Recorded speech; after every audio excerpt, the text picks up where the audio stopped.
Hello बच्चों, let's see the question. A body of mass m moves in a circular path with uniform angular velocity. The motion of the body as constant. ठीक है, हम लोग को देखना होगा कि कांस्टेंट क्या होगा, एक्सलरेशन, वेलोसिटी या मोमेंटम या काइनेटिक एनर्जी. ठीक है, तो पहले तो जो यूनिफॉर्म सर्कुलर मोशन है, तो हम लोग लाइक दिस एक सर्कुलर पाथ है, ठीक है, जिसका रेडियस आर है सपोज. तो यहाँ पे बोल दिया है कि यूनिफॉर्म एंगुलर वेलोसिटी लेके एक पार्टिकल जो जिसका मास सपोज यहाँ पे बोल दिया है कि एम है. ठीक है, तो की कॉन्सेप्ट हमारा जो होगा, मैग्नीट्यूड ऑफ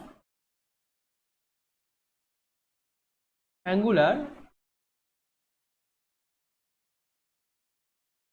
वेलोसिटी क्या होगा, कांस्टेंट, क्योंकि यहाँ पे जो बोल दिया है क्योंकि यूनिफॉर्म एंगुलर वेलोसिटी. तो अगर एंगुलर वेलोसिटी कांस्टेंट होगा मैग्नीट्यूड, तो हम लोग को मालूम है जो वेलोसिटी का मैग्नीट्यूड होता है v is equal to magnitude of omega into r. r means radius of the circle.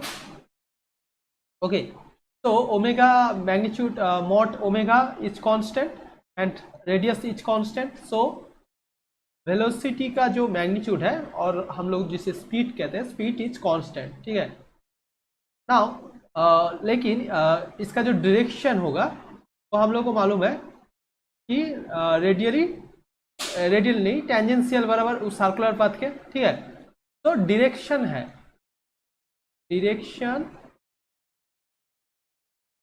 Suppose हम लोग ले लेते हैं कि एंटी क्लॉकवाइज डायरेक्शन में पार्टिकल मूव कर रहा है. ठीक है, विथ कांस्टेंट एंगुलर वेलोसिटी.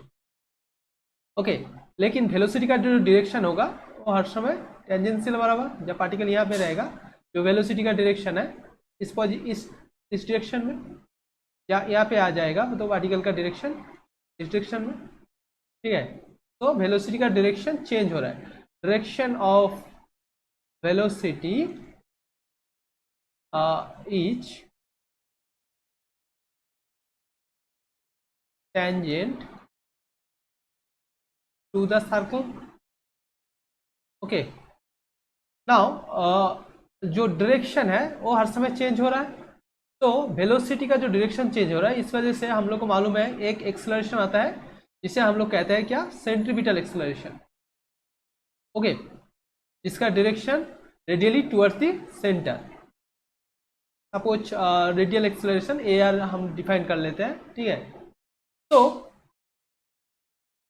यहाँ पे जो पहले जो ऑप्शन बोला है कि वेलोसिटी, क्योंकि वेलोसिटी का जो डायरेक्शन है वो टेंजेंट ऑफ द सर्कल, इस सर्कल के टेंजेंट बराबर होता है. ठीक है, तो वेलोसिटी जो होगा वो कांस्टेंट नहीं होगा. ठीक है, तो पहले ऑप्शन बी ऑप्शन तो पहले से ही गलत हो जाएगा, क्योंकि कांस्टेंट है मैग्नीट्यूड लेकिन डायरेक्शन है. ठीक है, नाउ एक्सेलरेशन भी कांस्टेंट नहीं होगा, क्योंकि हम लोग को मालूम है जो एक्सेलरेशन है यूनिफॉर्म एंगुलर सर्कुलर मोशन पे एयर, उसका जो मैग्नीट्यूड, उसका जो ए होता है मैग्नीट्यूड होता है वो विस्कर बाई आर होता है, लेकिन डायरेक्शन जो है,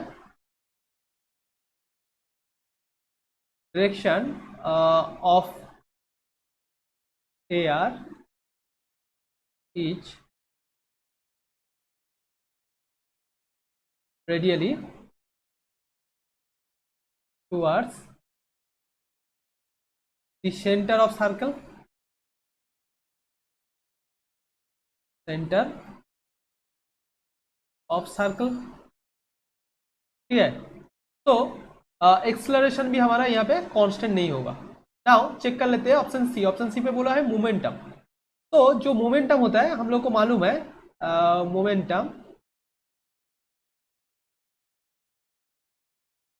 सपोज P इस हम लोग को मालूम है m इंटू v. तो v का अगर डायरेक्शन चेंज होगा तो मोमेंटम का जो डायरेक्शन है वो भी चेंज होगा. ठीक है, तो मोमेंटम भी हमारा कांस्टेंट नहीं होगा. तो लास्ट ऑप्शन पे है काइनेटिक एनर्जी. तो हम लोग को मालूम है जो काइनेटिक एनर्जी है वो एक स्केलर क्वांटिटी. और काइनेटिक एनर्जी सपोज हम लोग डिफाइन कर लेते हैं ई के, काइनेटिक एनर्जी क्या होता है, हाफ एम मॉड वी का स्क्वायर, ठीक है। तो magnitude of V is constant, okay. तो जो ई के होगा वो कांस्टेंट होगा, ओके। तो यहाँ पे जो होगा motion of the body as constant, ये ऑप्शन डी मतलब काइनेटिक एनर्जी कांस्टेंट होगा, ठीक है। I hope you all understand this solution, thank you.